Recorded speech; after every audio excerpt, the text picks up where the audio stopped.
রহমান রহিম আল্লাহ তাআলার নামে। তোমাদের মধ্যে যারা আল্লাহ তাআলা ও তার রাসূলের আনুগত্য করবে, এর সাথে সে নেক কাজও করবে, আমি তাকে দুবার তার কাজের পুরস্কার দান করব। আমি পরকালে তার জন্য সম্মানজনক রিজিক প্রস্তুত করে রেখেছি।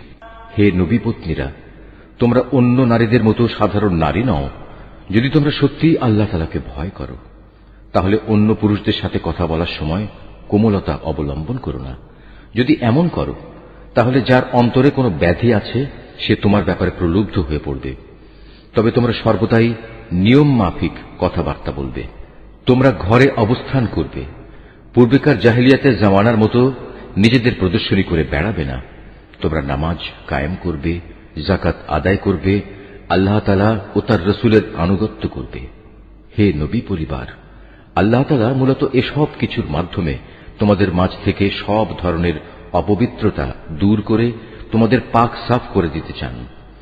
তোমাদের ঘরে আল্লাহ তাআলার কিতাবের আয়াত ও তার জ্ঞান তত্ত্বের যেসব কথা তেলাওয়াত করা হয় তা স্মরণ রেখো। নিঃসন্দেহে আল্লাহ তাআলা সূক্ষ্মদর্শী এবং তিনি সম্মুখ অবগত। মুসলমান পুরুষ, মুসলমান নারী, মোমেন পুরুষ, মোমেন নারী, ফরমাবরদার পুরুষ, ফরমাবরদার নারী, সত্যবাদী পুরুষ, সত্যবাদী নারী, ধৈর্যশীল পুরুষ, ধৈর্যশীল নারী, বিনীত পুরুষ, বিনীত নারী, দানশীল পুরুষ, দানশীল নারী, রোজাদার পুরুষ, রোজাদার নারী, যৌন অঙ্গসমূহের হেফাজতকারী পুরুষ, এ অঙ্গসমূহের হেফাজতকারী নারী, সর্বোপরি আল্লাহ তাআলাকে অধিক পরিমাণে স্মরণকারী পুরুষ, স্মরণকারী নারী। নিঃসন্দেহে এদের জন্য আল্লাহ তাআলা ক্ষমা ও মহাপুরস্কার ঠিক করে রেখেছেন। যখন আল্লাহ তাআলা ও তার রাসূল কোনো ব্যাপারে কোনো সিদ্ধান্ত ঘোষণা করেন, তখন কোনো মোমেন পুরুষ ও কোনো মোমেন নারীর এ অধিকার নেই যে তারা সে ব্যাপারে নিজেদের কোন রকম এখতিয়ার খাটাবে। মূলত যে কেউই আল্লাহ তাআলা ও তার রাসূলের নাফরমানি করবে, সে নিঃসন্দেহে সুস্পষ্ট গোমরাহিতে নিমজ্জিত হয়ে যাবে। হে নবী, তুমি স্মরণ করো যখন তুমি সে ব্যক্তিকে লক্ষ্য করে বলেছিলে, যার উপর আল্লাহ তাআলা বিরাট অনুগ্রহ করেছেন এবং তুমিও নিজের পুত্র বানিয়ে যার উপর অনুগ্রহ করেছ, তুমি তাকে বলেছিলে, তুমি তোমার স্ত্রীকে বিয়ের বন্ধনে রেখে দাও এবং আল্লাহ তাআলাকে ভয় করো। কিন্তু এ পর্যায়ে তোমার মনের ভেতরে যে কথা তুমি লুকিয়ে রেখেছিলে, আল্লাহ তাআলা পরে তা প্রকাশ করে দিলেন। আসলে তোমার পালক পুত্রের তালাক প্রাপ্ত স্ত্রীকে বিয়ে করার ব্যাপারে তুমি মানুষদের কথাকেই ভয় করছিলে, অথচ তুমি জানো আল্লাহ তাআলাই হচ্ছেন ভয় পাওয়ার বেশি হকদার। অতঃপর এক সময় যখন জায়েদ তার স্ত্রীর কাছ থেকে নিজের প্রয়োজন শেষ করে তাকে তালাক দিয়ে দিল, তখন আমি তোমার সাথে তার বিয়ে সম্পন্ন করে দিলাম, যাতে করে ভবিষ্যতে মোমেনদের উপর তাদের পালক পুত্রদের স্ত্রীদের বিয়ের মাঝে আর কোনো সংকীর্ণতা অবশিষ্ট না থাকে। বিশেষ করে তারা যখন তাদের স্ত্রীদের কাছ থেকে নিজেদের প্রয়োজন শেষ করে তালাক দিয়ে দেয়। আর সর্বশেষে আল্লাহ তাআলার আদেশই কার্যকর হতে হবে। আল্লাহ তাআলা নবীর জন্য যে ফয়সালা করে দিয়েছেন সে ব্যাপারে নবীর উপর কোনো বিধি নিষেধ নেই। আগের নবীদের ক্ষেত্রেও এ ছিল আল্লাহ তাআলার বিধান, আর আল্লাহ তাআলার বিধান তো আগে থেকে নির্ধারিত হয়ে আছে। যারা মানুষদের কাছে আল্লাহ তাআলার বাণী পৌঁছে দিত, তারা আল্লাহ তাআলাকে ভয় করত, তারা আল্লাহ তাআলা ছাড়া আর কাউকেই ভয় করত না, কেননা মানুষের হিসাব নেয়ার ব্যাপারে আল্লাহ তাআলাই যথেষ্ট। হে মানুষ, তোমরা জেনে রেখো, মুহাম্মদ তোমাদের কোন পুরুষের পিতা নয়, বরং সে তো হচ্ছে আল্লাহ তাআলার রাসূল এবং নবীদের সিল মোহর। আল্লাহ তাআলা সর্ববিষয়ে অবগত রয়েছেন। হে মানুষ, তোমরা যারা ঈমান এনেছ, তোমরা আল্লাহ তাআলাকে বেশি বেশি স্মরণ করো। সকাল সন্ধ্যায় তোমরা তাঁর পবিত্রতা ঘোষণা করো। তিনি মহান আল্লাহ তাআলা, যিনি তোমাদের উপর অনুগ্রহ বর্ষণ করেন। তাঁর ফেরেশতারাও তোমাদের জন্য আল্লাহ তাআলার ক্ষমা চেয়ে তোমাদের উপর অনুগ্রহ করেন, যাতে করে আল্লাহ তোমাদের অন্ধকার থেকে ইসলামের আলোর দিকে বের করে আনতে পারেন। বস্তুত আল্লাহ তাআলা হচ্ছেন মুমিনদের জন্য পরম দয়ালু। যেদিন তারা আল্লাহ তাআলার সাথে সাক্ষাৎ করবে, সেদিন মহান আল্লাহর দরবারে তাদের সালাম দ্বারা অভিবাদন করা হবে। তিনি তাদের জন্য এক সম্মানজনক বিনিময় নির্দিষ্ট করে রেখেছেন। হে নবী, আমি তোমাকে হিদায়াতের সাক্ষী করে পাঠিয়েছি, তোমাকে বানিয়েছি জান্নাতের সুসংবাদদাতা ও জাহান্নামের সতর্ককারী। আল্লাহ তাআলার অনুমতিক্রমে তুমি হচ্ছ আল্লাহর দিকে আহ্বানকারী ও হিদায়াতের সুস্পষ্ট প্রদীপ।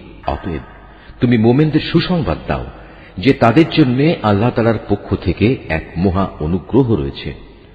কখনো কাফের ও মুনাফিকদের কথা শোনো না, তাদের যাবতীয় নির্যাতন উপেক্ষা করে চলো, আল্লাহ তাআলার উপর ভরসা করো, কেননা কর্মবিধায়ক হিসেবে আল্লাহ তাআলাই তোমার জন্য যথেষ্ট।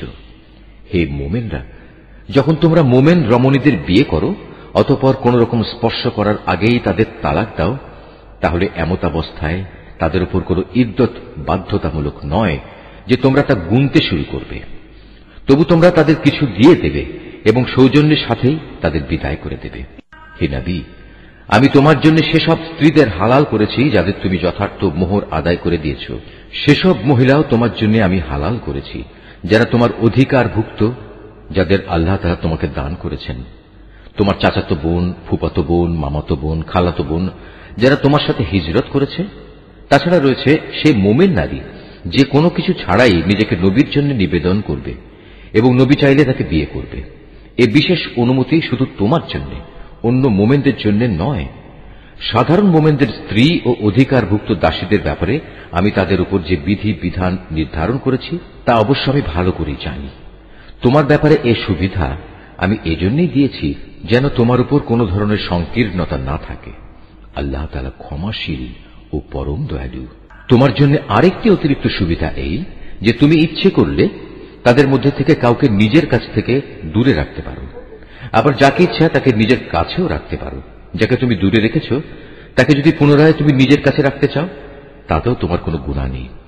এই বিশেষ সুযোগ তোমাকে এজন্যই দেয়া হয়েছে যেন এতে করে ওদের চক্ষু শীতল থাকে, তারা অযথা দুঃখ না পায় এবং তুমি ওদের যা দেবে তাতেই যেন ওরা সবাই সন্তুষ্ট থাকতে পারে। তোমাদের মনে যা কিছু আছে আল্লাহ তাআলা তা ভালো করেই জানেন। আল্লাহ তাআলা সর্বজ্ঞ ও পরম সহনশীল। হে নবী, এর বাইরে তোমার জন্য বৈধ নয় যে তুমি তোমার বর্তমান স্ত্রীদের বদলে অন্য নারীদের স্ত্রী রূপে নেবে, যদিও সেসব নারীর সৌন্দর্য তোমাকে আকৃষ্ট করে। অবশ্য তোমার অধিকারভুক্ত দাসেরা এ বিধি নিষেধের ব্যতিক্রম।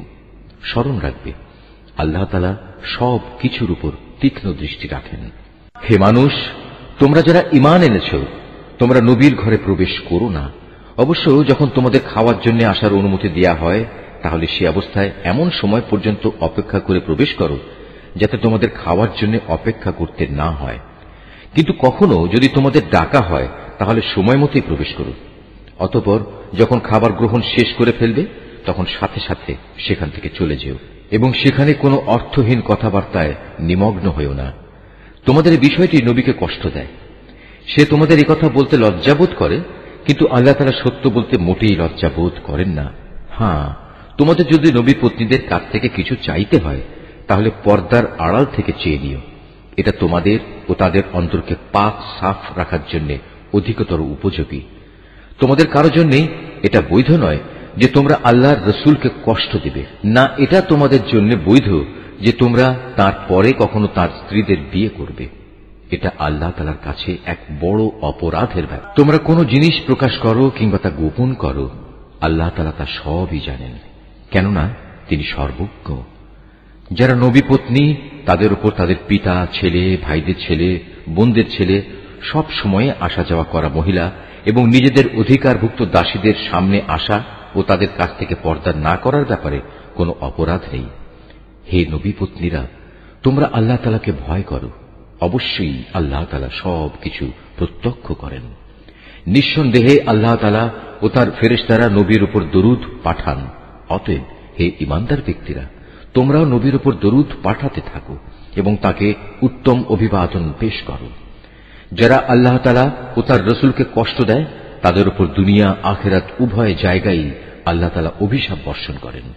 কিয়ামতের দিন তিনি তাদের জন্য অপমানজনক আযাব ঠিক করে রেখেছেন। যারা মোমেন পুরুষ ও মোমেন নারীদের কষ্ট দেয় তেমন ধরনের কিছু দোষ তারা না করা সত্ত্বেও যারা এমনটি করে তারা তো মূলত মিথ্যা ও স্পষ্ট অপবাদের বোঝাই বহন করে চলে। হে নবী, তুমি তোমার স্ত্রী, মেয়ে ও সাধারণ মোমেন নারীদের বলো তারা যেন তাদের চাদর থেকে কিয়দংশ নিজেদের মুখমণ্ডলের উপর টেনে দেয়। এতে করে তাদের চেনা অনেকটা সহজ হবে যে তারা সম্মানিত মহিলা এবং তাদের অযথা উত্ত্যক্ত করা হবে না। তারপরেও যদি কোনো ভুল ত্রুটি হয়ে যায় তাহলে জেনে দেখো আল্লাহ তাআলা ক্ষমাশীল ও পরম দয়ালু। মুনাফিক দল, তাদের সাথে যাদের অন্তরে কুফরির ব্যাধি রয়েছে ও যারা নগরে বন্দরে তোমার বিরুদ্ধে গুজব রটনা করে বেড়ায়, তারা যদি তাদের নোংরা কার্যকলাপ থেকে বিরত না হয়, তাহলে হে নবী, আমি নিশ্চয়ই তোমাকে তাদের উপর প্রবল করে বসিয়ে দেব। অতঃপর এরা সেখানে তোমার প্রতিবেশী হিসেবে সামান্য সংখ্যক ব্যক্তি থাকতে পারবে। এরপরেও এখানে যারা থেকে যাবে তারা থাকবে অভিশপ্ত হয়ে। অতঃপর তাদের যেখানেই পাওয়া যাবে পাকড়াও করা হবে এবং বিশ্বাসঘাতকতার জন্য তাদের মৃত্যুদণ্ডে দণ্ডিত করা হবে। তোমার আগে বিদ্রোহী হিসেবে যারা অতিবাহিত হয়ে গেছে তাদের ব্যাপারেও এ ছিল আল্লাহ তাআলার নীতি। আল্লাহ তাআলার এই নিয়মে তুমি কখনো কোনো ব্যতিক্রম দেখবে না। মানুষ তোমাকে কিয়ামত সম্পর্কে জিজ্ঞেস করবে, তুমি তাদের বলো, তার জ্ঞান তো একমাত্র আল্লাহ তাআলার কাছেই রয়েছে। হে নবী, তুমি এই বিষয়টি কি করে জানবে? সম্ভবত কিয়ামত একান্ত নিকটেই এসে গেছে। তবে কিয়ামত যখনই আসুক, আল্লাহ তাআলা কাফেরদের উপর আগেই অভিশাপ দিয়েছেন এবং তাদের শাস্তির জন্য প্রজ্বলিত আগুনের শিখাও প্রস্তুত করে রেখেছেন। সেখানে তারা চিরদিন থাকবে। সেখান থেকে বেরিয়ে আসার ব্যাপারে তারা কোনো রকম অভিভাবক ও সাহায্যকারী পাবে না। সেদিন তাদের চেহারাসমূহ ওলট পালট করে প্রজ্বলিত আগুনে রাখা হবে। সেদিন তারা আফসোস করে বলবে, হায়, কত ভালো হতো যদি আমরা আল্লাহ তাআলা ও রাসূলের আনুগত্য করে আসতাম। তারা সেদিন আরো বলবে, হে আমাদের মালিক, দুনিয়ার জীবনে আমরা আমাদের নেতা ও বড়দের কথাই মেনে চলেছি, তারাই আমাদের তোমার পথ থেকে গোমরাহ করেছে। হে আমাদের মালিক, ওদের তুমি আজ দ্বিগুণ পরিমাণ শাস্তি দাও এবং তাদের উপর বড় রকমের অভিশাপ পাঠাও। হে ঈমানদার ব্যক্তিরা, তোমরা তাদের মতো হয়েও না যারা অর্থহীন অপবাদ দিয়ে মূসাকে কষ্ট দিয়েছে। আল্লাহ তাআলা তাকে সেসব কিছু থেকে নির্দোষ প্রমাণিত করলেন যা তারা তার বিরুদ্ধে রটনা করেছে। সে ছিল আল্লাহ তাআলার দৃষ্টিতে বড় মর্যাদাবান ব্যক্তি। হে ঈমানদার ব্যক্তিরা, তোমরা আল্লাহ তাআলাকে ভয় করো এবং সর্বদা সত্য কথা বলো, তাহলে তিনি তোমাদের জীবনের কর্মকাণ্ড শুধরে দেবেন এবং তোমাদের গুনাহ খাতা মাফ করে দেবেন। যে কোনো ব্যক্তি আল্লাহ তাআলা ও তার রাসূলের আনুগত্য করবে সে অবশ্যই এক মহা সাফল্য লাভ করবে। অবশ্যই আমি কোরআনের এই আমানত একসময় আসমানসমূহ, পৃথিবী ও পর্বতমালার সামনে পেশ করেছিলাম। তারা সবাই একে বহন করতে অস্বীকৃতি জ্ঞাপন করল। সবাই এতে ভীত হয়ে গেল। অবশেষে মানুষই তা বহন করে নিল। এতে সন্দেহ নেই সে মানুষ একান্ত জালেম ও এ আমানত বহন করার পরিণাম সম্পর্কে একান্তই অজ্ঞ।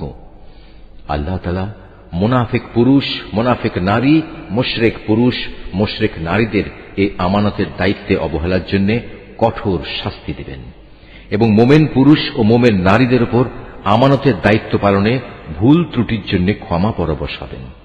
নিঃসন্দেহে আল্লাহ তাআলা একান্ত ক্ষমাশীল ও পরম দয়ালু। সূরা সাবা। রহমান রহিম আল্লাহ তাআলার নামে। সমস্ত প্রশংসা আল্লাহ তাআলার জন্য। এই আকাশমণ্ডলী ও জমিনে যেখানে যা কিছু আছে সবই তাঁর একক মালিকানাধীন এবং পরকালেও সমস্ত প্রশংসা হবে একমাত্র তাঁর জন্য। তিনি সর্ববিষয়ে প্রজ্ঞাময়। তিনি জানেন যা কিছু জমিনের ভেতরে প্রবেশ করে, আবার যা কিছু তা থেকে উদ্গত হয়, যা কিছু আসমান থেকে বর্ষিত হয় এবং যা কিছু তাতে উত্থিত হয়। এর প্রতিটি বিষয় সম্পর্কেই তিনি পরিজ্ঞাত আছেন। তিনি পরম দয়ালু, পরম ক্ষমাশীল। তারা বলে, আমাদের উপর কখনোই কিয়ামত আসবে না। হে নবী, তুমি এদের বলো, আমার মালিকের কসম, হ্যাঁ অবশ্যই তা তোমাদের উপর আপতিত হবে। আমার মালিক অদৃশ্য জগৎ সম্পর্কে অবহিত।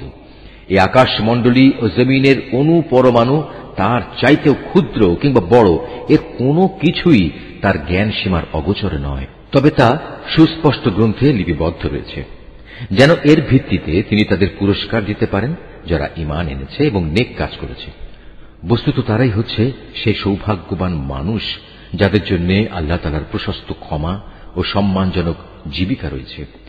যারা এ জমিনে প্রাধান্য পাবার জন্য আমার আয়াতকে ব্যর্থ করে দেওয়ার চেষ্টা করে, তাদের জন্য পরকালে ভয়ঙ্কর মর্মন্তুদ শাস্তি রয়েছে। হে নবী, যাদের জ্ঞান দেয়া হয়েছে তারা জানে তোমার মালিকের পক্ষ থেকে নাজিল হওয়া এ কিতাব একান্ত সত্য। এটি তাদের পরাক্রমশালী প্রশংসিত আল্লাহ তাআলার দিকেই পথ নির্দেশ করে। যারা আল্লাহ তাআলাকে অস্বীকার করে তারা বলে, হে আমাদের সাথীরা, আমরা কি তোমাদের এমন এক ব্যক্তির সন্ধান দেব যে তোমাদের কাছে বলবে তোমরা মৃত্যুর পর যখন ছিন্ন বিচ্ছিন্ন হয়ে যাবে তখন পুনরায় তোমরা নতুন সৃষ্টিরূপে উত্থিত হবে? আমরা জানি না এই ব্যক্তি কি আল্লাহ তাআলার উপর মিথ্যা অপবাদ দিচ্ছে, না তাকে কোনো উন্মাদনা পেয়ে বসেছে, না আসল ব্যাপার হচ্ছে যারা আখিরাতের উপর ঈমান আনে না তারাই সেখানকার আযাব ও দুনিয়ার ঘোর গোমরাহিতে নিমজ্জিত আছে। তারা কি তাদের সামনে পেছনে যে আকাশ ও পৃথিবী রয়েছে তার দিকে তাকিয়ে এদের স্রষ্টাকে খুঁজে দেখে না? আমি চাইলে ভূমিকে তাদের সহ ধসিয়ে দিতে পারি, কিংবা পারি তাদের উপর কোন আকাশখণ্ডের পতন ঘটাতে। তাতে অবশ্যই এমন প্রতিটি বান্দার জন্য কিছু নিদর্শন রয়েছে যারা আল্লাহ তাআলার অভিমুখী। আমি নবী দাউদকে আমার কাছ থেকে অনেকগুলো অনুগ্রহ দান করেছিলাম। এমনকি আমি পাহাড়কেও এই বলে আদেশ দিয়েছিলাম, হে পর্বতমালা, তোমরা তাসবিহ পড়ার সময় তার সাথে একাত্মতা ঘোষণা করো। একই আদেশ আমি পাখি কুলকেও দিয়েছিলাম। আমি তার জন্য লোহাকে নরম করে দিয়েছিলাম। তাকে আমি বলেছিলাম, সে বিগলিত লোহা দ্বারা তুমি পূর্ণ মাপের বর্ম তৈরি করো এবং সেগুলোর কড়াসমূহ যথাযথভাবে সংযুক্ত করো। কিন্তু এই শিল্পগত কলা কৌশলের পাশাপাশি তোমরা তোমাদের নেক কাজও অব্যাহত রাখো। তোমরা যা কিছুই করো না কেন আমি তা সব কিছুই পর্যবেক্ষণ করি। এমনিভাবে আমি সুলাইমানের জন্য বাতাসকে তার অনুগত বানিয়ে দিয়েছিলাম। তার প্রাতকালীন ভ্রমণ ছিল 1 মাসের পথ, আবার সান্ধ্যকালীন ভ্রমণও ছিল 1 মাসের পথ। আমি তার জন্য গলিত তামার একটি ঝর্ণা প্রবাহিত করেছিলাম। তার মালিকের অনুমতিক্রমে জিনদের কিছু সংখ্যক কর্মী তার সামনে থেকে তার জন্য কাজ করত। আমি বলেছিলাম, তাদের মধ্যে থেকে কেউ যদি আমার ও আমার নবীর আদেশ অমান্য করে তাহলে তাকে আমি জ্বলন্ত আগুনের শাস্তি আস্বাদন করাব। সুলাইমান যা কিছু চাইত তারা জিনরা তার জন্য তাই করে দিত। যেমন সুরম্য প্রাসাদ, নানা ধরনের ছবি, বড় বড় পুকুরের ন্যায় থালা ও চুলার উপর স্থাপন করার জন্তু জানোয়ার সহ সবার আতিথেয়তার উপযোগী বৃহৎ আকারের ডেক। আমি বলেছি, হে দাউদ পরিবারের লোকেরা, তোমরা আমার শকর স্বরূপ নেক কাজ করো। আসলে আমার বান্দাদের মাঝে খুব অল্প সংখ্যক মানুষই তাদের মালিকের শকর আদায় করে। যখন আমি তার উপর মৃত্যুর আদেশ জারি করলাম তখন তাদের জিন কর্মী বাহিনীর কেউই বাইরের মানুষদের তার মৃত্যুর খবর কেউই দেখায়নি। দেখিয়েছে কেবল একটি ক্ষুদ্র মাটির পোকা, যা তখনও তার লাঠিটি খেয়ে যাচ্ছিল। সুলাইমানের লাঠি পোকায় খাওয়ায় যখন সে মাটিতে পড়ে গেল তখন মাত্র জিনেরা বুঝতে পারল সুলাইমান আগেই মারা গেছে। তারা যদি তখন গায়েবের বিষয় জানত তাহলে তাদের এতকাল লাঞ্ছনাদায়ক শাস্তিতে থাকতে হতো না। সাবা নগরের অধিবাসীদের জন্য তাদের স্বীয় বাসভূমিতে আল্লাহর একটি কুদরতের নিদর্শন মজুদ ছিল। 2 সারি উদ্যান, একটি ডান দিকে আর একটি বাঁ দিকে। আমি তাদের বলেছিলাম, এ থেকে পাওয়া তোমাদের মালিকের দেয়া রিজিক খাও এবং এজন্য তোমরা তার শুকর আদায় করো। কত সুন্দর নগরী এটা, কত ক্ষমাশীল এ নগরীর মালিক আল্লাহ তাআলা। কিন্তু পরে ওরা আমার আদেশ অমান্য করল। ফলে আমি তাদের উপর এক বাঁধ ভাঙা বন্যা প্রবাহিত করে দিলাম। তাদের সে সুফলা উদ্যান দুটো এমন দুটো উদ্যান দ্বারা বদলে দিলাম যাতে থেকে গেল বিস্বাদ ফল, ঝাউ গাছ এবং কিছু কুল বৃক্ষ। এভাবে আমি তাদের শাস্তি দিয়েছিলাম, কেননা তারা আমার নেয়ামত অস্বীকার করেছে। আর আমি অকৃতজ্ঞ বান্দা ছাড়া কাউকেই শাস্তি দেই না। আমি তাদের সাবা নগরীর অধিবাসীদের সাথে সেসব জনপদের উপরও বরকত দান করেছিলাম। উভয়ের মাঝে আরো কিছু দৃশ্যমান জনবসতি আমি স্থাপন করেছিলাম এবং তাতে আমি সফরের মঞ্জিলও নির্ধারণ করে দিয়েছিলাম। তাদের আমি বলেছিলাম, তোমরা সেখানে এবার দিনে কিংবা রাতে নিরাপদে ভ্রমণ করো। তারা বলল, হে আমাদের মালিক, আমাদের সফরের মঞ্জিল সমূহ তুমি দূরে দূরে স্থাপন করো। তারা নিজেদের উপর জুলুম করল। ফলে আমিও তাদের শাস্তি দিয়ে মানুষদের জন্য একটি কাহিনীর বিষয় পরিণত করে দিলাম। ওদের আমি ছিন্ন বিচ্ছিন্ন করে তছ নছ করে দিলাম। এতে প্রত্যেকটি ধৈর্যশীল কৃতজ্ঞ বান্দার জন্যই শিক্ষণীয় নিদর্শন রয়েছে। ইবলিস তাদের মোমেনদের ব্যাপারে নিজের ধারণা সত্য পেয়েছে, কেননা তারা তাঁরই আনুগত্য করেছে, অবশ্য ইমানদারদের একটি দল ছাড়া। অথচ তাদের উপর শয়তানের তো কোন রকম আধিপত্য ছিল না। আসলে ঘটনাটি ছিল, আমি জানতে চেয়েছিলাম তোমাদের মাঝে কে আখিরাতের উপর ঈমান আনে আর কে সে ব্যাপারে সন্দিহান। তোমার মালিক তো সব কিছুর উপরই নিগাহবান। হে নবী, তুমি বলো, তোমরা যাদের আল্লাহর বদলে শরীক মনে করো তাদের ডাকো, তারা আসমান সমূহ ও জমিনের এক অনুপরিমাণ কিছুর মালিক নয়। এ দুটো বানানোর ব্যাপারেও তাদের কোনো অংশ নেই, না তার কোনো সাহায্যকারী রয়েছে। কিয়ামতের দিন তার সামনে কারো সুপারিশ কাজে আসবে না, অবশ্য তিনি যাকে অনুমতি দেবেন সে ব্যক্তি বাদে। এমনকি যখন তাদের অন্তর থেকে ভয় দূরীভূত করে দেয়া হবে, তখন ফেরেশতারা একে অপরকে বলবে, এ কি ব্যাপার, আল্লাহ তাআলা তোমাদের কিসের আদেশ দিলেন? সে বলবে, হ্যাঁ, তোমাদের মালিক আল্লাহ তাআলা সত্য বিষয়ের আদেশ দিয়েছেন, তিনি সমুচ্চ, তিনি মহান। হে নবী, তুমি জিজ্ঞেস করো, তোমরাই বলো, কে আছে তোমাদের আসমান সমূহ ও জমিন থেকে রিজিক সরবরাহ করে? তুমি বলো, আল্লাহ তাআলা। এখানে আমরা কিংবা তোমরা, হয় আমরা উভয় হেদায়েতের উপর আছি, না হয় উভয় সুস্পষ্ট গুমরাহির মধ্যে আছি। তুমি এদের আরো বলো, আমরা যে অপরাধ করেছি সে সম্পর্কে তোমাদের কিছুই জিজ্ঞেস করা হবে না, আবার তোমরা যা করে বেড়াচ্ছ সে ব্যাপারেও আমাদের কোনো জবাবদিহি করতে হবে না। এদের আরো বলো, কিয়ামতের দিন আমাদের মালিক আমাদের ও তোমাদের সবাইকে এক জায়গায় জড়ো করবেন, অতঃপর তিনি আমাদের মধ্যে হেদায়েত ও গুমরাহির যথার্থ ফয়সালা করে দেবেন, কেননা তিনিই হচ্ছেন শ্রেষ্ঠ বিচারক, প্রবল প্রজ্ঞাময়। হে নবী, তুমি আরো বলো, তোমরা আমাকে সেসব কিছু দেখাও যাদের তোমরা আল্লাহ তাআলার সাথে শরীক বানিয়ে তার সাথে মিলিয়ে রেখেছ। জেনে রেখো, তার কোনো শরীক নেই, তিনি পরাক্রমশালী, তিনি কুশলী। হে নবী, আমি তোমাকে সমগ্র মানব জাতির জন্য জান্নাতের সুসংবাদদাতা ও জাহান্নামের সতর্ককারী রূপে পাঠিয়েছি, কিন্তু অধিকাংশ মানুষই তা জানে না। তারা বলে, হে মুসলমানরা, যদি তোমরা সত্যবাদী হও তাহলে বলো, তোমাদের এ ওয়াদা কবে বাস্তবায়িত হবে? হে নবী, তুমি এদের বলো, তোমাদের জন্য যে দিনের ওয়াদা করা হয়েছে তোমরা তার থেকে এক মুহূর্ত যেমনি পিছিয়ে থাকতে পারবে না, তেমনি তোমরা এক মুহূর্ত এগিয়েও আসতে পারবে না। কাফেররা বলে, আমরা কোনোদিনই এ কোরআনের উপর ঈমান আনব না এবং আগের কিতাবগুলোর উপরও ঈমান আনব না।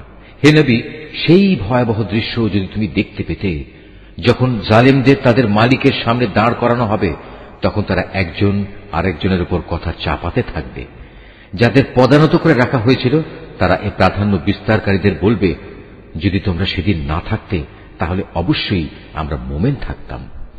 এ কথার জবাবে এ অহংকারী লোকেরা যাদের দাবিয়ে রাখা হয়েছিল তাদের বলবে, আমরা কি তোমাদের হেদায়েতের পথে না চলার জন্য বাধ্য করেছিলাম? বিশেষ করে যখন হেদায়েত তোমাদের কাছে পৌঁছে গিয়েছিল, আসলে তোমরা নিজেরাই ছিলেন নাফরমান। যাদের পদানত করে রাখা হয়েছিল, এবার তারা অহংকারী নেতাদের বলবে, জবরদস্তি না হলেও তোমাদের রাত দিনের চক্রান্ত নাফরমানি করতে আমাদের বাধ্য করেছিল, বিশেষ করে যখন তোমরা আমাদের আদেশ দিতে যেন আমরা আল্লাহ তাআলাকে অস্বীকার করি এবং অন্যদের তার সমকক্ষ দাঁড় করাই। এভাবে একে অপরকে অভিযুক্ত করতে করতে যখন তারা তাদের চোখের সামনেই আযাব দেখতে পাবে, তখন তারা মনে মনে ভীষণ অনুতাপ করতে থাকবে।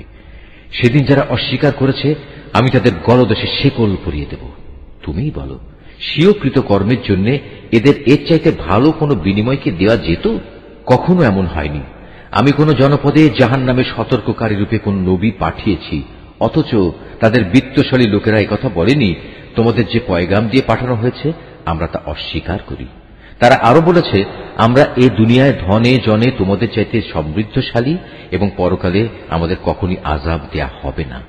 হে নবী, তুমি বলো, আমার মালিক যাকে ইচ্ছা করেন তার রিজিক প্রশস্ত করে দেন, যাকে ইচ্ছা সংকুচিত করে দেন, কিন্তু অধিকাংশ মানুষই এটা বোঝে না। হে মানুষ, তোমাদের ধন সম্পদ, তোমাদের সন্তান সন্ততি এমন কোন বিষয় নয় যে এগুলো তোমাদের আমার নৈকট্য লাভ করতে সহায়ক হবে। তবে যে ব্যক্তি ঈমান এনেছে এবং সে অনুযায়ী নেক কাজ করেছে, সে এ নৈকট্য লাভ করতে পারবে।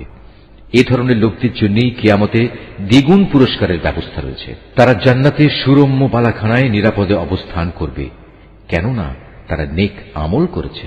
যারা আমার আয়াতকে নানা কৌশলে ব্যর্থ করে দিতে চেয়েছে তারা হামেশাই আযাবে পড়ে থাকবে। হে নবী, তুমি বলো, আমার মালিক তার বান্দাদের মাঝে যার প্রতি ইচ্ছা করেন তার রিজিক বাড়িয়ে দেন, আবার যার প্রতি ইচ্ছা তার জন্য তা সংকুচিত করে দেন। তোমরা যা কিছু আল্লাহর পথে খরচ করবে তিনি তোমাদের অবশ্যই তার প্রতিদান দেবেন, কেননা তিনিই হচ্ছেন সর্বোত্তম রিজিক দাতা। যেদিন তিনি এদের সকলকে হাসরের ময়দানে একত্রিত করবেন, অতঃপর ফেরেশতাদের উদ্দেশ্য করে তিনি বলবেন, এ মানুষরা কি দুনিয়াতে শুধু তোমাদের ইবাদত করত? ফেরেশতারা বলবে, হে আমাদের মালিক, তুমি মহান, তাদের বদলে তুমি আমাদের অভিভাবক। ওরা তো বরং জিনদের ইবাদত করত এবং এদের অধিকাংশ তাদের উপর বিশ্বাসও করত। আজ তোমাদের একে অন্যের উপকার কিংবা অপকার কোনো কিছুই করার ক্ষমতা নেই। জালেমদের আমি আরো বলবো, যে আগুনের আযাব তোমরা অস্বীকার করতে, আজ তারই মজা উপভোগ করো। যখন এদের কাছে আমার সুস্পষ্ট আয়াতসমূহ তেলাওয়াত করা হয়, তখন তারা বলে, এ ব্যক্তি আমাদের মতো একজন মানুষ বই কিছু নয়। তোমাদের পূর্বপুরুষরা যাদের ইবাদত করত, তা থেকে সে তোমাদের ফিরিয়ে রাখতে চায়। এবং কুরআন সম্পর্কে তারা বলতো, এটা তো মন গড়া মিথ্যা ছাড়ার কিছুই নয়। আর এই কাফেরদের কাছে যখনই কোনো সত্য এসে হাজির হয়, তখনই তারা বলে, এ হচ্ছে এক সুস্পষ্ট জাদু। অথচ আমি এদের কখনো কোনো আসমানি কিতাব দেইনি যা তারা পড়তে পড়াতে পারে, না আমি তোমার আগে এদের জন্য অন্য কোনো সতর্ককারী পাঠিয়েছি। এদের আগের লোকেরাও নবীদের মিথ্যা প্রতিপন্ন করেছিল, অথচ আমি তাদের যা কিছু দান করেছিলাম তার 1/10 পর্যন্ত এরা পৌঁছতে পারেনি। অতঃপর যখন তারা আমার নবীদের অস্বীকার করেছে, তখন তুমিও দেখেছ আমার আযাব কত ভয়ঙ্কর ছিল। হে নবী, তুমি এদের বলো, এসো, আমি তোমাদের শুধু একটি কথাই উপদেশ দিচ্ছি, তা হচ্ছে তোমরা আল্লাহ তাআলার জন্যই সত্যের উপর দাঁড়িয়ে যাও, দুজন করে, দুজন না হলে একা একা। অতঃপর ভালো করে চিন্তা করে দেখো, তোমাদের সাথী মুহাম্মদ কোন রকম পাগল নয়। সে তো হচ্ছে তোমাদের জন্য আসন্ন ভয়াবহ আযাবের একজন সতর্ককারী মাত্র। হে নবী, তুমি বলো, আমি তোমাদের কাছ থেকে কোনো পারিশ্রমিক দাবি করিনি, অতএব তা তো তোমাদের কাছেই রয়ে গেছে। যা আদায় করা তোমাদের জন্য একান্ত অপরিহার্য। আমার পাওনা তো আল্লাহ তাআলার কাছেই, তিনি প্রতিটি বিষয়ের উপরই সাক্ষী। তুমি আরো বলো, আমার মালিক সত্য দিয়ে বাতিলকে চূর্ণ বিচূর্ণ করেন, যাবতীয় অদৃশ্য বিষয়ে তিনি পরিজ্ঞাত। তুমি বলো, সত্য এসে গেছে, বাতিল নির্মূল হয়ে গেছে। এর না সূচনা হবে আর না হবে পুনরাবৃত্তি। হে নবী, এদের বলে দাও, আমি যদি সত্য পথ থেকে বিচ্যুত হয়ে যাই, তাহলে আমার এই বিচ্যুতির পরিণাম আমার উপরই বর্তাবে। আর যদি আমি হেদায়েতের উপর থাকি, তবে তা শুধু এজন্যে যে আল্লাহ তাআলা সব কিছু শোনেন এবং সবার একান্ত নিকটে অবস্থান করছেন।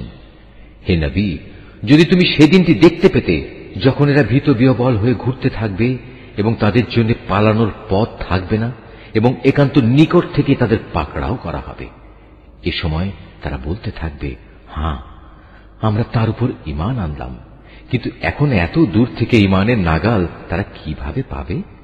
অথচ এরাই ইতিপূর্বে তাকে অস্বীকার করেছে, দূর থেকে ভালো করে না দেখে অনুমানের ভিত্তিতেই কথা বলেছে।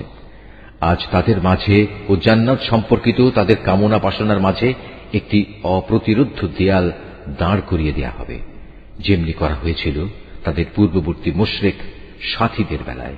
মূলত ওরা সবাই বিভ্রান্তিকর সন্দেহে সন্দিহান ছিল। সূরা ফাতর। রহমান রহিম আল্লাহ তাআলার নামে। সব তারিফ আল্লাহ তাআলার জন্য, যিনি আসমান সমূহ ও জমিনের সৃষ্টিকর্তা, যিনি স্বীয় বাণী বাহক ফেরেশতাদের সৃষ্টিকর্তা, যারা 2 2, 3 3 ও 4 4 পাখা বিশিষ্ট শক্তির প্রতীক। তিনি চাইলে এ সৃষ্টির মাঝে তাদের ক্ষমতা আরো বাড়িয়ে দিতে পারেন। অবশ্যই আল্লাহ তাআলা সব বিষয়ের উপর সর্বময় ক্ষমতার মালিক। তিনি মানুষের জন্য কোনো অনুগ্রহের পথ খুলতে চাইলে কেউই তার সে পথ রোধকারী নেই। আবার তিনি যা কিছু বন্ধ করে রাখেন, তারপর তা কেউই তার জন্য পুনরায় পাঠাতে পারে না। তিনি মহাপরাক্রমশালী, প্রবল প্রজ্ঞাময়। হে মানুষ, তোমরা তোমাদের উপর আল্লাহ তাআলার নিয়ামত সমূহের কথা স্মরণ করো।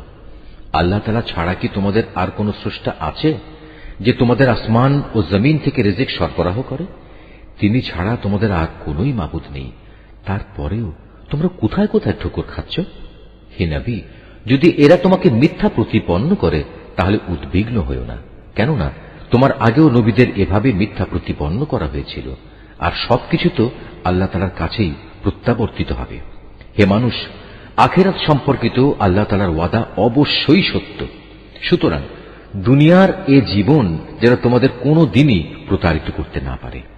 কোন প্রতারক যেন তোমাদের আল্লাহ তাআলা সম্পর্কে কখনো ধোঁকায় ফেলতে না পারে, সে বিষয়ে বিশেষ সতর্ক থাকবে। শয়তান হচ্ছে তোমাদের শত্রু, অতএব তোমরা তাকে শত্রু হিসেবেই গ্রহণ করো। সে তার দলবলদের এই জন্যই আহ্বান করে যেন তারা তার আনুগত্য করে জাহান্নামের বাসিন্দা হয়ে যেতে পারে। যারা আল্লাহ তাআলাকে অস্বীকার করে তাদের জন্য এক কঠিন শাস্তি রয়েছে। অপরদিকে যারা তার উপর ঈমান আনে এবং ভালো কাজ করে তাদের জন্য তোমার মালিকের ক্ষমা ও মহান প্রতিদান রয়েছে। অতঃপর সে ব্যক্তি যার খারাপ কর্মকাণ্ড তার চোখের সামনে শোভন করে রাখা হয়েছে সে তাকে উত্তম কাজ হিসেবেই দেখতে পায়। নিঃসন্দেহে আল্লাহ তাআলা যাকে চান তাকে গোমরাহ করেন, আবার যাকে চান তাকে তিনি হেদায়েত দান করেন। তাই হে নবী, তাদের উপর আক্ষেপ করতে গিয়ে দেখো তোমার জীবন যেন বিনষ্ট হয়ে না যায়। তুমি ধৈর্য ধারণ করো, কেননা ওরা যা কিছু করছে আল্লাহ তাআলা তা ভালো করেই জানেন। আল্লাহ তাআলাই সেই মহান সত্তা যিনি তোমাদের জন্য বায়ু প্রেরণ করেন, অতঃপর তা মেঘমালাকে উড়িয়ে নিয়ে যায়। পরে তা আমি এক নির্জীব ভূখণ্ডের দিকে নিয়ে যাই। এরপর এক পর্যায়ে তা দিয়ে জমিনকে তার নির্জীব হওয়ার পর পুনরায় আমি জীবন্ত করে তুলি। ঠিক এভাবেই একদিন মানুষেরও পুনরুত্থান হবে। অতএব যদি কেউ মান মর্যাদা কামনা করে তার জানা উচিত যাবতীয় মান মর্যাদা একমাত্র আল্লাহ তাআলার জন্যই। তার দিকে শুধু পবিত্র বাক্যই উঠে আসতে পারে, আর নেক কাজই তা উচ্চাসনে ওঠায়। যারা সত্যের বিরুদ্ধে নানা ধরনের মন্দ কাজের ফন্দি আঁটে তাদের জন্য রয়েছে কঠোর আযাব। তাদের সব চক্রান্ত চূড়ান্তভাবে ব্যর্থ হবে। আল্লাহ তাআলাই তোমাদের মাটি থেকে পয়দা করেছেন, অতঃপর এক বিন্দু শুক্র থেকে তিনি জীবনের সূত্রপাত ঘটিয়েছেন। এরপর তোমাদের তিনি নরনারীর জোড় বানিয়েছেন। এখানে কোনো নারী গর্ভবতী হয় না এবং সে কোনো সন্তান প্রসব করে না, যার জ্ঞান আল্লাহ তাআলার কাছে পূর্বাহ্নে মজুদ থাকে না। আবার কারো বয়স একটু বাড়ানো হয় না এবং একটু কমানো হয় না, যা কোনো গ্রন্থে সংরক্ষিত নেই। নিঃসন্দেহে এটা আল্লাহ তাআলার জন্য নিতান্ত সহজ ব্যাপার। দুটো পানির সমুদ্র এক সমান নয়। একটির পানি সুমিষ্ট ও সুপেয়, অন্যটি হচ্ছে লোনা ও বিস্বাদ। তোমরা এর প্রত্যেকটি থেকেই মাছ শিকার করে তার তাজা গোশত আহার করো এবং মুক্তার অলংকার বের করে আনো, এবং তোমরা আরো দেখতে পাও কিভাবে সেখানে জলযানসমূহ পানি চিরে চলাচল করে, যাতে করে তোমরা আল্লাহ তাআলার দেয়া রিজিক অনুসন্ধান করতে পারো এবং যাতে করে তার প্রতি তোমরা কৃতজ্ঞতা আদায় করতে পারো। তিনি রাতকে দিনের ভেতর এবং দিনকে রাতের ভেতর প্রবেশ করান। তিনি সূর্য ও চন্দ্রকে নিয়ন্ত্রিত করেন। এরা সবাই এক সুনির্দিষ্ট কাল পর্যন্ত আবর্তন করবে। আল্লাহ তাআলাই হচ্ছেন তোমাদের সবার মালিক। সার্বভৌমত্ব তার জন্যই। তাকে বাদ দিয়ে তোমরা অন্য যেসব মাবুদকে ডাকো তারা তো তুচ্ছ একটি খেজুরের আটির বাইরে ঝিল্লিটির মালিকও নয়। যদি তোমরা তাদের ডাকো, প্রথমত তারা তো শুনবেই না। যদি তারা তা শোনেও তবে তারা তোমাদের ডাকের কোনো উত্তর দেবে না। উপরন্তু কিয়ামতের দিন তারা নিজেরাই তোমাদের এ শিরকের ঘটনা অস্বীকার করবে। এ সম্পর্কে একমাত্র সুবিজ্ঞ আল্লাহ তাআলা ছাড়া অন্য কেউই তোমাকে কিছু অবহিত করতে পারবে না। হে মানুষ, তোমরা সবাই আল্লাহ তাআলার সামনে অভাবগ্রস্ত, আর আল্লাহ তাআলা সম্পূর্ণ অভাবমুক্ত, যাবতীয় প্রশংসার মালিক। তিনি যদি চান তাহলে দুনিয়ার বুক থেকে তোমাদের উঠিয়ে নিয়ে যেতে পারেন এবং তোমাদের জায়গায় নতুন এক সৃষ্টিকেও তিনি নিয়ে আসতে পারেন।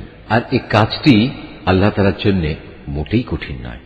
কিয়ামতের দিন কেউ কারো গুনাহের বোঝা বইবে না।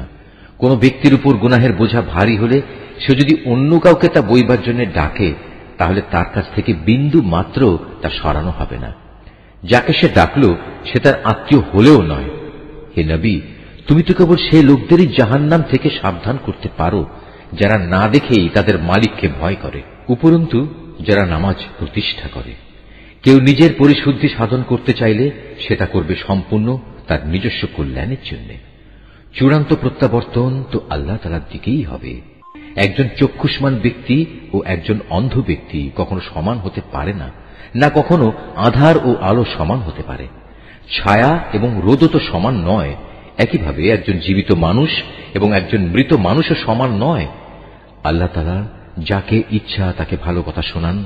তুমি কখনো এমন মানুষদের কিছু শোনাতে পারবে না যারা কবরের অধিবাসী হওয়ার মতো ভান করে। আসলে তুমি তো জাহান্নামের একজন সতর্ককারী বই, আর কিছুই নাও। অবশ্যই আমি তোমাকে সত্য দ্বীন সহ একজন সুসংবাদদাতা ও জাহান্নামের সতর্ককারী রূপেই পাঠিয়েছি। কখনো কোনো উম্মত এমন ছিল না যার জন্য কোনো না কোনো একজন সতর্ককারী অতিবাহিত হয়নি। এরা যদি তোমাকে মিথ্যা সাব্যস্ত করে তবে এর জন্য তুমি উৎকণ্ঠিত হও না। এদের আগের লোকেরাও নবীদের মিথ্যা প্রতিপন্ন করেছিল, যদিও তাদের নবীরা তাদের কাছে নবুয়তের দীপ্তিমান গ্রন্থ নিয়ে এসেছিল।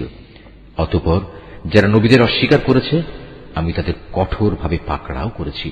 কত ভয়ঙ্কর ছিল আমার আযাব। হে মানুষ, তুমি কি এই বিষয়টি কখনো চিন্তা করো না? আল্লাহ তাআলা কিভাবে আসমান থেকে পানি বর্ষণ করেন, অতঃপর এ পানি দ্বারা আমি জমিনের বুকে রং বেরঙের ফলমূল উদ্গত করি।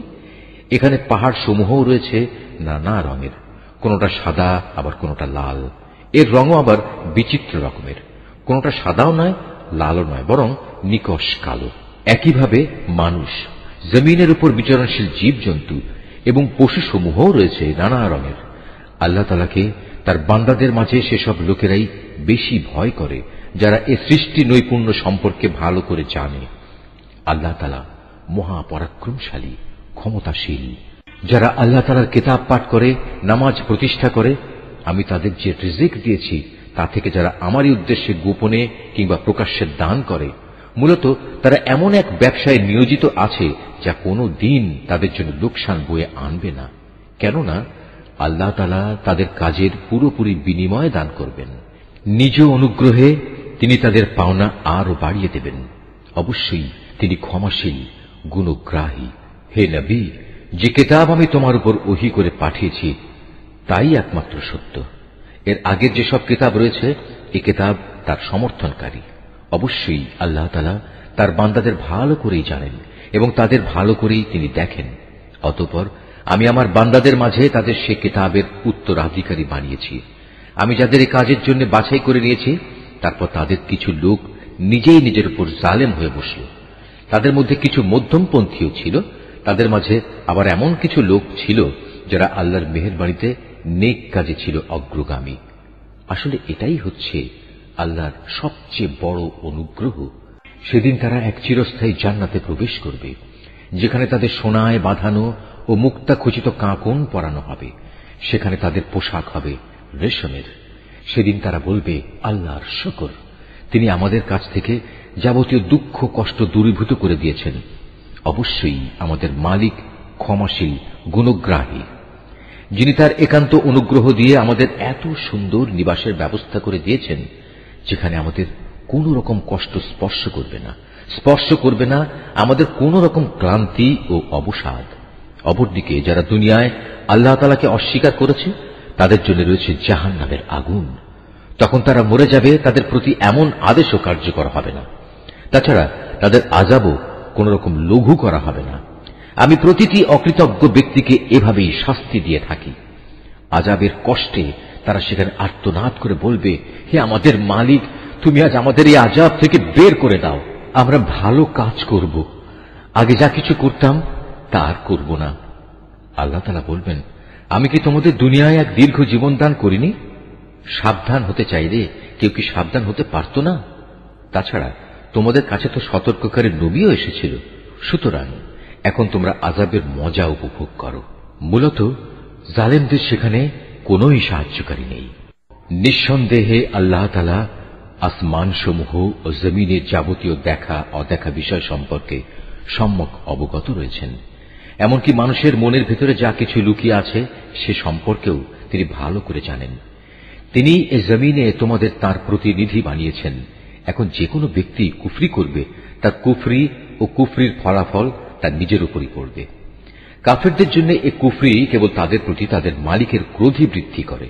তদুপরি কাফেরদের এ কুফরি তাদের নিজেদের বিনাশ ছাড়া আর কিছুই বৃদ্ধি করে না।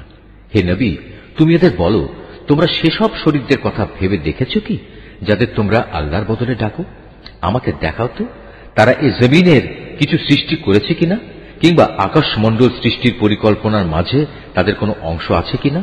না আমি তাদের কোনো কিতাব দান করেছি যে এজন্য তার থেকে কোনো দলিল প্রমাণের উপর তারা নির্ভর করতে পারে? বরং এরা হচ্ছে জালেম। এরা একে অপরকে প্রতারণামূলক প্রতিশ্রুতি দিয়ে থাকে। বস্তুত আল্লাহ তাআলাই আসমান সমূহ ও জমিনকে স্থির করে ধরে রেখেছেন। যাতে করে ওরা স্বীয় কক্ষ পথ থেকে বিচ্যুত না হতে পারে। যদি কখনো ওরা কক্ষচ্যুত হয়েই পড়ে, তাহলে তুমি বলো, আল্লাহ তাআলার পর এমন কে আছে যে এদের উভয়কে পুনঃস্থির করতে পারবে? অবশ্যই তিনি মহা সহনশীল, ক্ষমাপরায়ণ। এরাই একসময় সুদৃঢ় কসম করে বলতো, যদি তাদের কাছে আল্লাহ তাআলার কাছ থেকে কোনো সতর্ককারী নবী আসে, তাহলে তারা অন্য সকল জাতি অপেক্ষা তার প্রতি অধিকতর আনুগত্যশীল হবে। অতঃপর সত্যিই যখন তাদের কাছে সতর্ককারী নবী এলো, তখন দেখা গেল তার আগমন এদের সত্য বিমুখতাই শুধু বাড়িয়ে দিল। বৃদ্ধি পেল আল্লাহর জমিনে এদের অহংকার প্রকাশ ও তাতে কুটিল ষড়যন্ত্র। কুটিল ষড়যন্ত্র জাল অবশ্য ষড়যন্ত্রকারী ছাড়া অন্য কাউকে স্পর্শ করে না। তবে কি তারা অতীতে ষড়যন্ত্রকারীদের সাথে যা কিছু ঘটেছে এখনো তেমন ধরনের কিছুর প্রতীক্ষা করছে? তাই যদি হয়, তবে শুনে রাখো, তুমি এদের বেলায়ও আল্লাহর বিধানের কোনো পরিবর্তন দেখবে না, না কখনো তুমি এ ব্যাপারে আল্লাহর বিধান নড়াচড়া অবস্থায় দেখতে পাবে। তারা কি জমিনে পরিভ্রমণ করেনি? তারা কি তাদের আগের বিদ্রোহী লোকদের পরিণাম দেখেনি তা কেমন ভয়াবহ ছিল? অথচ তারা এদের তুলনায় ছিল অনেক বলশালী। কিন্তু আল্লাহর সিদ্ধান্ত যখন এলো, তখন আসমান সমূহ ও জমিনের কোনো কিছুই তাকে ব্যর্থ করে দিতে পারল না। অবশ্যই তিনি সর্বজ্ঞ, সর্বশক্তিমান। আল্লাহ তাআলা মানুষকে তার বিদ্রোহমূলক আচরণের জন্য পাকড়াও করতে চাইলে ভূপৃষ্ঠের কোনো একটি জীব জন্তুকেও তিনি রেহাই দিতেন না, কিন্তু তিনি তাদের একটি সুনির্দিষ্ট সময় পর্যন্ত অবকাশ দিয়ে থাকেন। অতঃপর একদিন যখন তাদের নির্দিষ্ট সময় আসবে, তখন তিনি তাদের পাকড়াও করবেন। আল্লাহ তাআলা অবশ্যই তার বান্দাদের যাবতীয় কার্যকলাপ পর্যবেক্ষণ করেন। সূরা ইয়াসিন। রহমান রহিম আল্লাহ তাআলার নামে। ইয়াসিন, এ জ্ঞানগর্ভ কোরআনের শপথ। তুমি অবশ্যই রসুলদের একজন। নিঃসন্দেহে তুমি সরল পথের উপর প্রতিষ্ঠিত রয়েছ। পরাক্রমশালী ও পরম দয়ালু আল্লাহ তাআলার কাছ থেকেই এ কোরআনের অবতরণ, যাতে করে এর মাধ্যমে তুমি এমন একটি জাতির লোকদের সতর্ক করে দিতে পারো যাদের বাপ দাদাদের ঠিক এভাবে সতর্ক করা হয়নি, ফলে তারা গাফেল হয়ে রয়েছে। তাদের অধিকাংশ লোকের উপরই আল্লাহ তাআলার শাস্তি বিধান অবধারিত হয়ে গেছে, তাই তারা কখনো ঈমান আনবে না। আমি ওদের গলদেশ সমূহে মোটা মোটা বেড়ি পরিয়ে দিয়েছি, যা ওদের চিবুক পর্যন্ত ঢেকে দিয়েছে, ফলে তারা ঊর্ধ্বমুখী হয়ে আছে। আমি তাদের সামনে পেছনে জাহেলিয়াতের প্রাচীর দাঁড় করিয়ে দিয়েছি এবং তাদের দৃষ্টি ঢেকে দিয়েছি, ফলে তারা কিছুই দেখতে পায় না। এই অবস্থায় তুমি তাদের আল্লাহর আযাব সম্পর্কে সাবধান করো বা না করো, উভয়টাই তাদের জন্য সমান কথা। তারা কখনোই ঈমান আনবে না। তুমি তো কেবল এমন লোককেই সতর্ক করতে পারো যে আমার উপদেশ মেনে চলে এবং সে অনুযায়ী দয়াময় আল্লাহ তাআলাকে না দেখে ভয় করে। হ্যাঁ, যে আল্লাহ তাআলাকে ভয় করে তাকে তুমি ক্ষমা ও মহা প্রতিদানের সুসংবাদ দান করো। আমি মৃতকে জীবিত করি, যা কিছু তারা নিজেদের কর্মকাণ্ডের চিহ্ন হিসেবে এই পৃথিবীতে ফেলে আসে, সেগুলো সবই আমি যথাযথভাবে লিখে রাখি। প্রতিটি জিনিস আমি একটি সুস্পষ্ট কিতাবে গুণে গুণে সংরক্ষিত করে রেখেছি। হে নবী, এদের কাছে তুমি একটি জনপদের দৃষ্টান্ত পেশ করো, যখন তাদের কাছে আমার পক্ষ থেকে কয়েকজন রসুল এসেছিল। যখন আমি তাদের কাছে 2 জন রসুল পাঠিয়েছি, তখন তারা এদের উভয়কেই অস্বীকার করেছে। এরপর আমি তৃতীয় একজন নবীকে তাদের সাহায্য করেছিলাম। অতঃপর তারা সবাই তাদের কাছে এসে বলল, আমরা অবশ্যই তোমাদের কাছে রসুল হিসাবে আবির্ভূত হয়েছি। এ কথা শুনে তারা বলল, তোমরা তো দেখছি আমাদের মতো কতিপয় মানুষ ছাড়া আর কিছুই নাও। আসলে দয়াময় আল্লাহ তাআলা আমাদের জন্য কিছুই পাঠাননি, তোমরা অযথাই মিথ্যা কথা বলছো। তারা বলল, আমাদের মালিক একথা ভালো করেই জানেন, আমরা হচ্ছি অবশ্যই তোমাদের কাছে পাঠানো তার কয়েকজন রসুল। তোমাদের কাছে সুস্পষ্ট করে আল্লাহর বাণী পৌঁছে দেওয়া ছাড়া আমাদের আর কোনো দায়িত্ব নেই। তারা বলল, কিন্তু আমরা তো তোমাদেরই আমাদের সব অমঙ্গলের কারণ মনে করি। যদি তোমরা এখন এসব কাজ থেকে ফিরে না আসো, তাহলে আমরা অবশ্যই তোমাদের পাথর মারব। উপরন্তু তোমাদের অবশ্যই আমাদের কাছ থেকে আরো কঠিন শাস্তি স্পর্শ করবে। তারা বলল, তোমাদের দুর্ভাগ্য অকল্যাণ তো তোমাদের সাথেই লেগে আছে। এটা কি তোমাদের কোনো অমঙ্গলের কাজ যে তোমাদের ভালো কাজের কথা স্মরণ করিয়ে দেয়া হচ্ছে? আসলে তোমরা হচ্ছ একটি সীমা লঙ্ঘনকারী জাতি। এমন সময় নগরীর প্রান্ত থেকে এক ব্যক্তি এদের কাছে ছুটে এলো এবং সবাইকে বলল, হে আমার জাতির লোকেরা, তোমরা আল্লাহর এ রসুলদের অনুসরণ করো এমন এক রসুলের যে তোমাদের কাছে হেদায়েতের বিনিময়ে কোন প্রকার প্রতিদান চায় না। আসলে যারাই তার অনুসরণ করবে তারাই হবে হেদায়েত প্রাপ্ত। নিশ্চয়ই আল্লাহ যা বলেছেন সত্য বলেছেন।